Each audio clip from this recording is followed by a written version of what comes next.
As aulas remotas da Rede Municipal de Ensino de Salvador, iniciadas no mês passado, estão tendo como novidade o chamado Continuum Curricular 2020-2021, que é o estudo de conhecimentos que não foram trabalhados da forma necessária em 2020, sem que haja o rompimento de aprendizagem de um ano para o outro. Tem como novidade também o aumento do número de canais abertos do Nossa Rede na TV e a expansão das teleaulas para os alunos do Ensino Fundamental 1, do 1º ao 5º ano, e da Educação de Jovens e Adultos 1. Antes ou após assistirem às aulas, os alunos têm atividades impressas para serem desenvolvidas diariamente, assim como exercícios e textos nos livros. O secretário municipal de Educação de Salvador, Marcelo Oliveira, está aqui conosco, conversa com a gente agora aqui pelo Isso é Bahia. Seja bem-vindo. Bom dia, secretário. Bom dia Jefferson Beltrão, Fernando Duarte, um bom dia muito especial para todos os nossos ouvintes. Secretário, ainda são poucos os dias de aula, essas aulas remotas na Rede Municipal de Ensino, mas já é possível apresentar um balanço desses primeiros dias, por exemplo, em relação à adesão dos alunos, afirmar, por exemplo, quantos alunos estão acompanhando as aulas, quantos ainda estão fora do acompanhamento dessas aulas?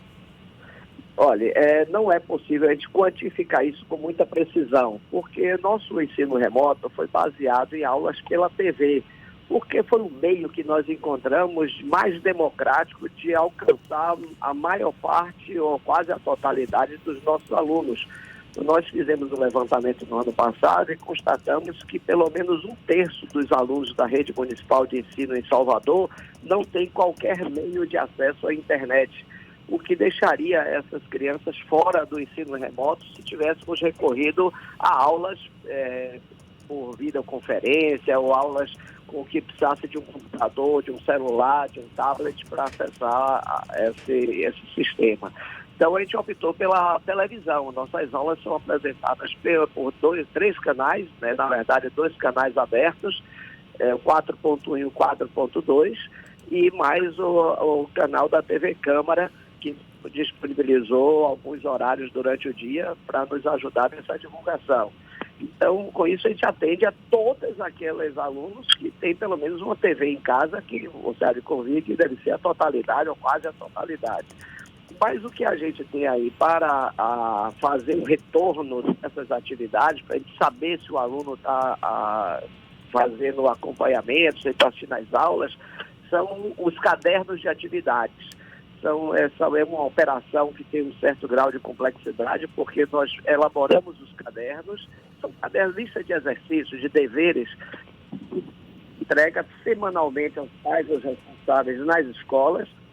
Eles levam para os alunos preenchem durante a semana de acordo com o que está assistindo nas aulas da TV e devolvem na semana seguinte para pegar um novo caderno, e esse caderno devolvido, a escola faz chegar até a mão do professor, que faz a correção, faz o acompanhamento, e com isso a gente vai sabendo e acompanhando o desempenho dos alunos e quais aqueles que estão fazendo de fato as aulas pela TV. Então a gente não tem ainda, nós tivemos aí apenas 3 semanas de aula, como tem essa devolutiva, tem uma defasagem de tempo até a gente conseguir realmente afirmar com certeza qual é a adesão. Mas o que a gente tem observado de comentários dos diretores, coordenadores e de professores, é que os alunos de fato estão aderindo, eles estão ávidos por voltar a estudar. E nós estamos aí esse ano com os professores engajados nesse propósito. É uma tarefa difícil, é estafante, né? Você fazer um ensino à distância, fazer esse acompanhamento remoto, não é uma tarefa fácil.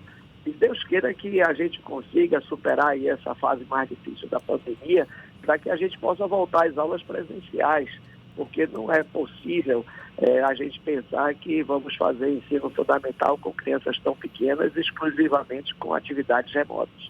Como é que tem sido a capacitação dos professores para essas aulas remotas? Não estavam acostumados, pelo menos a grande maioria, suponho eu, para dar aulas online. Tem havido essa capacitação? Muitos professores não estão conseguindo se adequar a esse novo modelo? Qual é a avaliação que o senhor faz? Veja, desde o ano passado que nós começamos com as aulas pela TV. Então, nós selecionamos um grupo de professores, são cerca de 100 e poucos professores, que se dispuseram a fazer essas aulas, gravar essas aulas para a TV. Então, é um número bem reduzido de professores, de todas as disciplinas, de todos os segmentos, né, desde a educação infantil até o nono ano do ensino fundamental, e as aulas são feitas por esses professores que foram treinados, eles têm, obviamente, um talento natural, e são eles que fazem, de fato, as aulas. Os demais professores fazem esse acompanhamento do desempenho dos alunos através do caderno de atividades. E alguns professores, algumas escolas, para aqueles alunos que têm algum acesso ou à internet, eles formaram grupos de WhatsApp, em que os pais, inclusive, participam desses grupos, se quiserem, e ali eles conseguem ter uma interação com o professor. Então, esse foi um mecanismo que encontramos, tem surtido efeito, esperemos aí que a gente vai, inclusive, fizemos um convênio com a Universidade Federal da Bahia para que a gente faça o acompanhamento do desempenho desses alunos e possa aferir com precisão o quão eficiente está sendo esse processo. Então, temos um grupo aí multidisciplinar de profissionais envolvendo pedagogos e médicos, enfim, que vão fazer essa avaliação desse processo enquanto ele durar. Secretário, como é que está a questão do ano letivo de 2020? Qual a expectativa de encerramento dele e como vai funcionar a migração entre os anos, quando os estudantes concluírem uma série, quando é que eles vão começar a próxima série e esse calendário de integração com a rede estadual? Como é que está essa situação hoje? Então, veja, esse foi um trabalho também muito elaborado e contamos com a cooperação da Secretaria Estadual de Educação, por conta de que os alunos do nono ano, quando eles encerram o ensino fundamental, eles têm que ir para a rede estadual. E aí a gente teve que, da mesma forma que uma parte dos alunos, cerca de 10 mil alunos da rede municipal, elas também migram para a rede estadual quando termina o quinto ano. E eles vão fazer o ensino fundamental 2, que é do sexto ao nono ano, na rede estadual de ensino. Com a criação do contínuo 2020-2021, não haverá um momento específico em que termina o ano e começa o outro. O currículo é contínuo. Então, o que é que nós fizemos? Como nós temos que, em 2021, passar para os alunos os conhecimentos, os assuntos do ano 2020, de quase a totalidade de 2020, e 2021 em apenas um ano, nós selecionamos aqueles assuntos principais, que chamou de currículo essencial, que a gente tem que dar num intervalo de tempo, obviamente, mais curto. E então, esses alunos vão fazer esse acompanhamento, esse segmento, que vamos fazer inicialmente remoto, como estamos fazendo agora. Em seguida, quando voltarem as aulas presenciais, o ensino remoto também continua em complemento. E aí, em um determinado momento, que nós estamos imaginando que os conteúdos 2020 devem ser concluídos em maio, né, até o final de maio, e eles começam os conteúdos de 2021, mas não vai haver um corte. O que vai acontecer, e aí isso foi muito bem ajustado com o governo do Estado, é que esse currículo do ensino fundamental, foi do contínuo do ensino fundamental, o governo do Estado, a Secretaria de Educação do Estado também vai seguir. Nós fizemos esse trabalho conjunto, né, a várias mãos. Então, o nosso aluno, quando sair, no momento que o governo do Estado abrir as matrículas, que vai acontecer agora no início de abril, abrir as matrículas, o nosso aluno da rede municipal passa naturalmente para as escolas estaduais e seguem esse currículo, porque é o mesmo currículo nas duas redes. Então, esse foi um trabalho assim, de integração, que eu acho que foi uma demonstração aí de cooperação, como eu acho que nunca foi visto aqui na Bahia. Nós estamos andando de mãos dadas aí com o governo do Estado para que nossos alunos não tenham qualquer tipo de prejuízo maior, de descontinuidade na sua vida escolar. Secretário, apesar de estarmos vivendo um momento de recrudescimento da Covid-19, inclusive com o fechamento de atividades não essenciais, é sempre necessário falarmos sobre quando vai acontecer uma eventual retomada das aulas presenciais. No caso do município de Salvador, já foram elencados objetivos, critérios objetivos para quando isso pode acontecer? Veja, nós temos trabalhado intensamente nisso, toda a equipe de secretários e com a presença, a participação ativa permanente do prefeito Bruno Reis, que é uma grande preocupação, como fazer para retomar as aulas. É óbvio que nessa situação que nós temos das taxas de ocupação de UTI, não tem como falar nessa possibilidade neste momento, por conta de que não só a questão de que se o ambiente da escola é um propício, um aumento da possibilidade de contágio, mas é principalmente o impacto sobre o transporte público. Você colocar, como nós temos 160 mil estudantes, pelo menos 8 mil, 10 mil desses estudantes utilizam o transporte público. Então, colocar uma quantidade de alunos dessa no transporte público tem um impacto que é indesejável neste momento.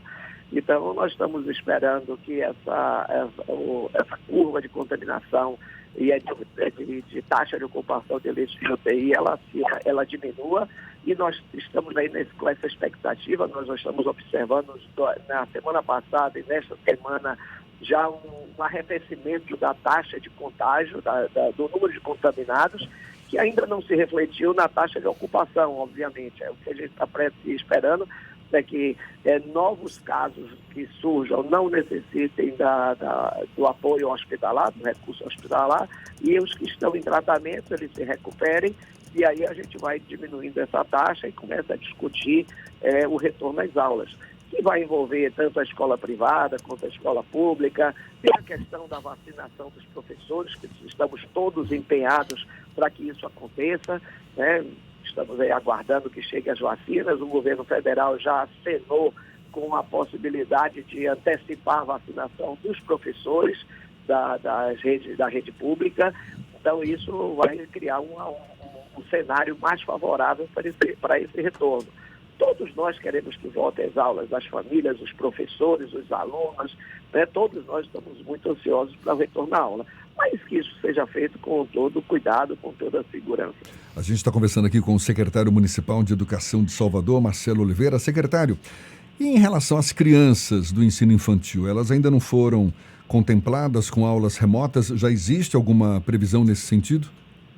Existem aulas remotas para as criancinhas do ensino infantil pela televisão também. Obviamente são aulas mais curtas, né, para poder não enfadar as crianças, né, para prender a atenção delas. E a gente também tem cadernos de atividades para as crianças do ensino infantil, porque eles fazem desenho, eles fazem colorido, enfim, tem todo um projeto pedagógico de apoio também às criancinhas do ensino infantil, como tem também do ensino de jovens e adultos, né? Aquelas pessoas que não conseguiram fazer o ensino fundamental durante a infância e a adolescência, eles hoje voltam para a escola, e mesmo com a pandemia, nós estamos promovendo o ensino à distância para esses adultos que precisam fazer o ensino fundamental. Como é que está sendo também a gente sabe que grande parte dos alunos, muitas vezes, conta com as aulas ou contava com as aulas presenciais também para ter direito às merendas, não é? A merenda escolar. Como é que está sendo resolvida essa questão agora com aulas remotas?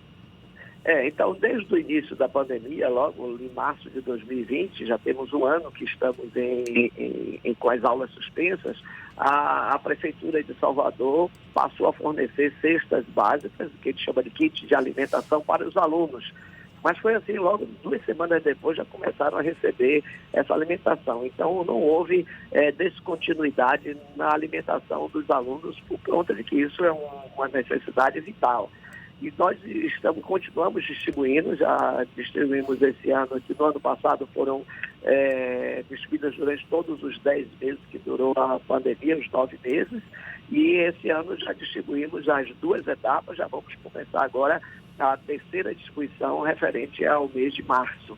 Para você ter uma ideia, nós, ao longo desse ano de 2020, esse início de 2021, já distribuímos mais de 1.600.000 cestas São quase 20 mil toneladas de alimentos. Eu acho que deve ser o maior programa, a maior ação de distribuição de alimentos que eu acho que a Bahia já viu. De modo que, então, veja, e é um dado interessante, importante salientar, é que essas cestas é para cada aluno. Então, se uma família tem 2, 3 alunos na escola, ele recebe 2 ou 3 cestas dessa. Então, isso tem ajudado sobremaneira a própria manutenção da família, por conta de que são alimentos que são consumidos tanto pelos alunos como pelas famílias. Então, isso tem ajudado muito nesse momento aí de tanta dificuldade, com tanta gente que foi, digamos, impedida de trabalhar, de defender o seu sustento. Essa cesta certamente cai como uma dádiva nessas casas, nesses lares.